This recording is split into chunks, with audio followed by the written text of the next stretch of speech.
Okay, of course, the big headline has to do with politics, but of course, the bigger story has to do with flooding, disaster management, because the country is facing that kind of crisis right now. Yes. I'm aware of your efforts. You've come up with a bill on disaster management alongside the Senator for Nairobi, Johnson Sakaja. Yes. Tell us more about that, because yes, the government appears to have been quiet in its response. I remember last week asking Bwana Kipruto Arap if at all it was necessary for the president to even have a mention about the flooding situation in the State of the Nation address.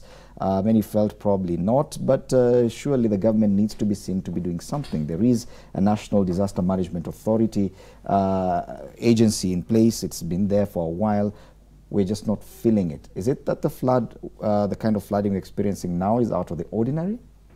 It is out of the ordinary, because like in Makueni, I was just explaining to my colleague here that the Earth River has pushed its boundaries almost a kilometer in Makueni, carried all the equipment where people are doing irrigation, and this is a crisis. Yesterday when I made my comments about the State of the Nation address, I said that I expected the president, even if it was going to be a footnote or an amendment or a side note, that the president would have mentioned the flood crisis, because it's a crisis.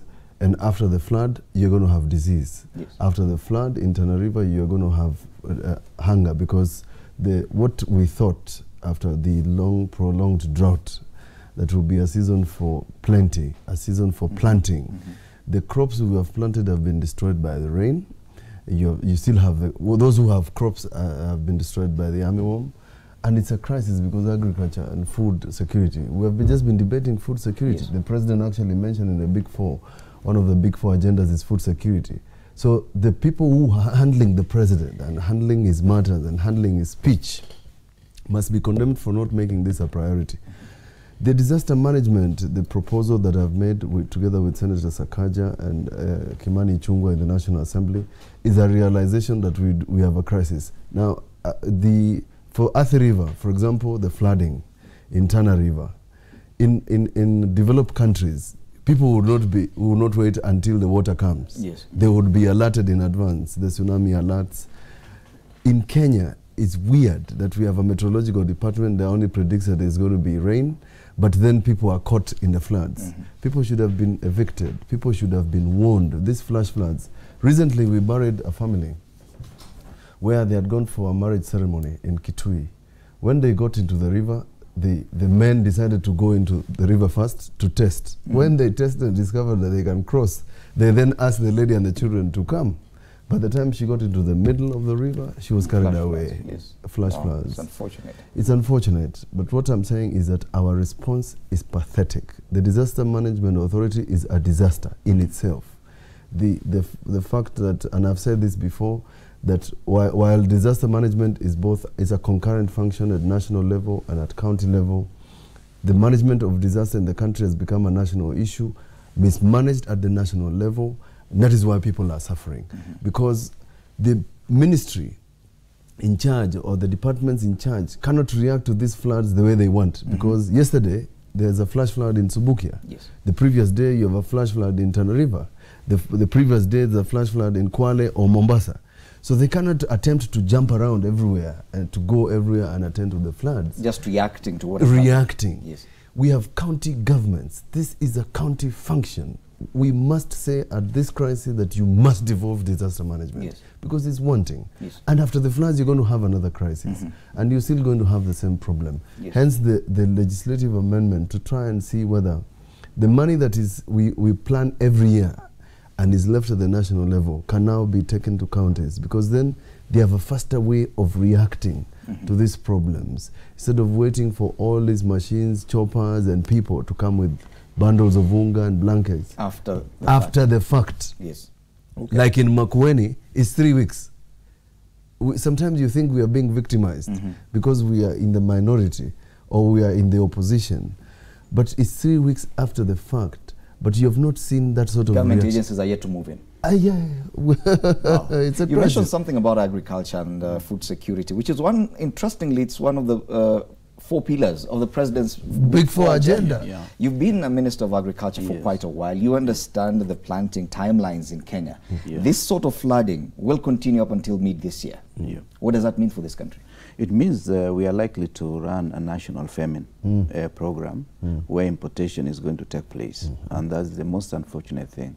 But allow me, Fred and Mheshimiwa Mutula Jr., to pass my condolences to the people of Subukia and those others that have suffered from the same ravaging floods.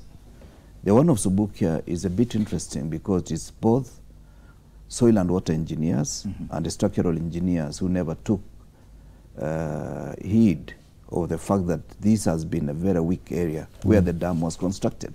So literally it was like you dam the water and you open it to sweep so many people, and 10 people have already died in Subukia. This is a situation that really should not be allowed, and it's part of the impunity that we don't keep the standards until things have gone wrong. Then we say we should have kept the standards. Number two, it's also important because when water starts gathering momentum in Nairobi, you can easily know how many days does it take to get to Makueni, how many days does it take to get to Tana River. Then you start solving the problem upstream. This is part of the problem that we have faced as a nation. But having been in government for that particular period, what I know is that the government has the knee-jerk reaction situation where you have a department here, a department there, and unless it is coordinated at a higher level, everybody is doing their routine work and trying to run away from blame until either the president or the minister calls upon the team that is supposed to do that to be able to react. This is a problem with Kenya. And unlike many other democracies where people are responsible on what they ought to do, and information is also taken seriously. You've seen even the Al-Shabaab situation. Information gets to senior officers, and when the disaster befalls our nation, they start covering for themselves. That is where we go wrong. There's no proper effective coordination and interface. Like what Mheshimiwa said, yes, we devolve the disaster issue, but the national government is still got the responsibility of coordinating to ensure that whatever is happening in Makueni, they are also able to check Budalangi, because Budalangi takes almost 2 weeks for water to move from Trans Nzoia to Budalangi. But you just wait until we are there, as if you never saw water in Butale. At least Budalangi this time around is a bit of a difference because of the diking system. So far. Decks, but places like Nyando are suffering. But coming back to this issue of the Disaster Management Authority, because we have such an agency, with an officer in charge of this agency, what is the biggest issue? Or what is your bill trying to remedy? Because we do have the agency in place. Is it an issue of funding? Is it just an issue of government officers being lax? He has talked about a multi-agency. There's a National Disaster Management Authority. It's a small department in the Ministry of Internal Security. So it's totally overwhelmed by such a absolutely, and then it's in the bureaucracy of it means that by the time somebody makes a decision, it has to cascade downwards. You want disaster management in such a level with an authority of a person who can make a decision without the need to actually consult to the extent that is required. Now, if you have a disaster in Tana River and you have a person sitting in a Rambe house, you have no coordination mechanism. Before the chief makes a decision, it goes to the DCC then looks for the county commissioner then wires something. You don't know what he's wiring to Nairobi. The coordination is wrong. But lastly, financing. That department doesn't have funding. The funding sits at a kitty in Treasury. It is contemplated under the law and under the Constitution that the authority should have funding. Funding to the extent that if at Makueni, at a small little level, you make a decision or your determination that this is a disaster or an emergency, somebody can activate the processes. The reason why even Sakaja is in this is when there was a Roma tragedy, the part of the reason people died is that all the agencies got there and all of them were arguing. As people were screaming under the rubble, they were arguing. Who is supposed to do X? They called for a meeting. They went into a holding tent. They were trying to make decisions. And people continue dying. And people are screaming. And they want to write minutes. Senator Sakaja had to go and buy a welding machine to say, people, let's make that decision when later. People are dying. Same thing about the disaster now. People are waiting for the president to declare a national disaster. Nobody's reacting. I've just seen in the headlines today that 3 cabinet secretaries... They're actually at the airport right now, and we're still following that because we have a live camera at the airport. Fred Ndivuli, what are they doing at JKIA? CS for Interior, Fred Matiang'i, who I presume that department is in charge. Should be directly under him. Yes. CS for Transport, James Macharia, and CS for Tourism, Najib Balala, are currently at the airport. They've just made an impromptu visit. What exactly their mission is there, we're still yet to find out. But surely, even the minister, the CS in charge, is yet to speak about flooding. He seems oblivious of the flooding situation in the country. And therefore, it appears as if you need a cabinet meeting where the president is chairing to declare a disaster. The person in charge is at the airport. What he is inspecting, I do not know. But the people on the ground in Tana River, in Kilifi, in Makueni, now in Subuki, as he has mentioned, have not seen national government doing this. And you call it a national disaster. Why do we need to wait for a week? Why do you need to wait for 3 days? Why do we need to go, in fact, into tree planting exercise and call it a national tree planting exercise next week? We should suspend whatever we are doing in this country and declare a disaster, activate the mechanisms, put funding, call for international help if you have to, because I've told you this is a multi-tier disaster. After the flood, you're going to have a crisis. You're going to have schools closing. You're going to have hygiene issues. You're going to have cholera and others. And famine, as Waziri says. The minister in charge of health, where is the cabinet secretary? The person in charge of infrastructure. This is a crisis of monumental proportions. You've been in government for quite a long time. And is it simply the nature of government that you have to wait until the president declares that this is a national disaster so that money can be channeled towards that, then the ministers can actually react to this? You know, for the period, I usually call Kibaki 1, ministers were given a lot of leverage to make decisions. But what I get increasingly is that from the beginning of time, William Ruto mentioned that there were only 2 politicians in the cabinet, the president and him. And I think that is the obtaining position. Until the politicians talk, those who are in government, the rest of them wait for instructions to be given. Number 2, the office of the president is burdened by too many issues. One, remember, even National Cereals and Produce Board, people would expect they get their funding from Minister of Agriculture. The truth of the matter is that it was taken to the office of the president. And at times, Minister of Agriculture has to beg like anybody else. And once money is released from Treasury, you have to have another meeting in the office of the president for that money to be released to National Cereals and Produce Board, for it to be released to the farmers. This is something that has been there, and at times you do not understand. Office of the president must devolve some of these functions. Because it is the same government. Whether it is in Ministry of Agriculture, Ministry of Devolution, it is the same government headed by President Uhuru Kenyatta. But the problem, office of the president has that kind of behavior. They don't want to let go anything. But so the president's team should really be worried if at all the kind of situation you say awaits us actually comes to pass. Because we're just coming from a period when we experienced prolonged drought. Now this is massive flooding. Okay, probably maybe the bread basket or the food basket of the country has not really been affected. These areas that have been affected, how much of an impact in terms of food security will we get? You know, food security is a very interesting phenomenon. At times people watch Kitale. That's not where food security stems from.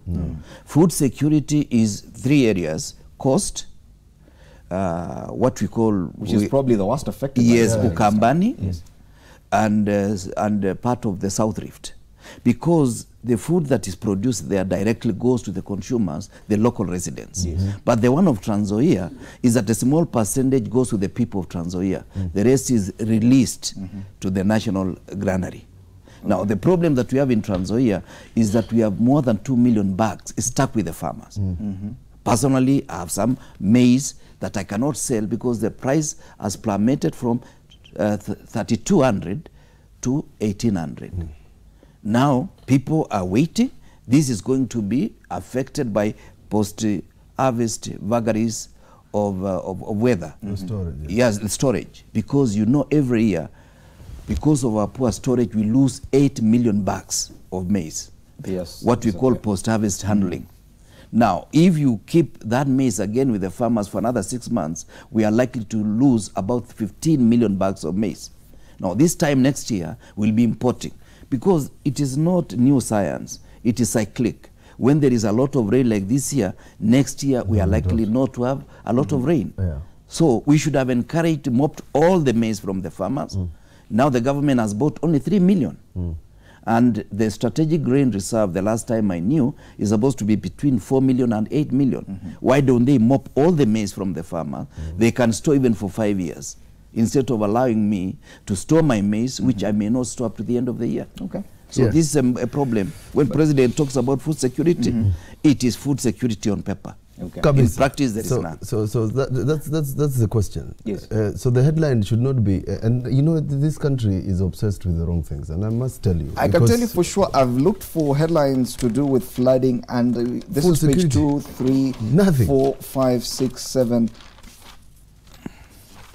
Yes. Apart from page 10, where 2 miners have died and 6 are missing because of the rains intensifying. No one is talking about these things we're discussing here. But even Parliament has a role to play. The houses of Parliament, the Senate and the National Assembly. Previously, in times of crisis, I've seen members actually move a motion of adjournment so that such a disaster can be discussed, so that you bring it to the fore. I've not seen that.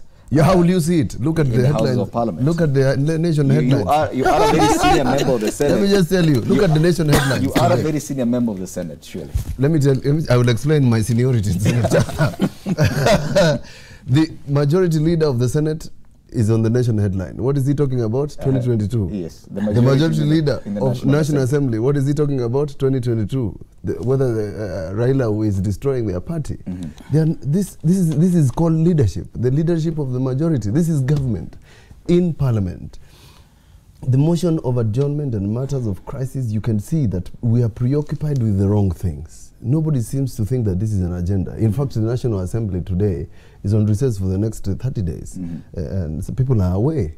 They should have recalled. But what is leadership? Leadership would be that if there was a time the cabinet should call for a crisis meeting, if they meet on Thursdays, this is the time when they should meet on any day. If they meet at 10, they should meet at night to discuss the crisis, and the president to understand, if he doesn't have a report, what is the situation in Subukia? What is the humanitarian situation in Tana River, Makueni? Do we have funding? What is the response mechanism? Are we going to save Kenyans? So that when we talk about the Big Four agenda, and I said this yesterday, when you talk about housing, the underlying factor should be human beings. When you talk about food security, should be human beings. When you talk about healthcare, underlying factor should be human beings. So that what Mheshimiwa Kipruto Kiura is saying is that when you talk about food security in the Big Four agenda and the state of the nation, it should not appear as if you have a nice speech which has no relation to the human suffering. To the reality of the ground. The reality on the ground. But as I mentioned, Senator, you are a senior member of the Senate, and even the minority side has a role to play. I can see, yes, the majority leaders of majority in both houses are discussing other issues, but surely even the leaders of the minority have not been very vocal about what's happening. We are to blame in many ways, but I've just put the leadership to challenge means that this cascades from the cabinet. The cabinet doesn't think it's a crisis. Parliament also doesn't think it's a crisis. The State of the Nation address doesn't think it's a crisis. We're all preoccupied with matters 2022 and matters handshake and what the committee is going to do. We don't need a referendum. We need a referendum. That's a matter of discussion.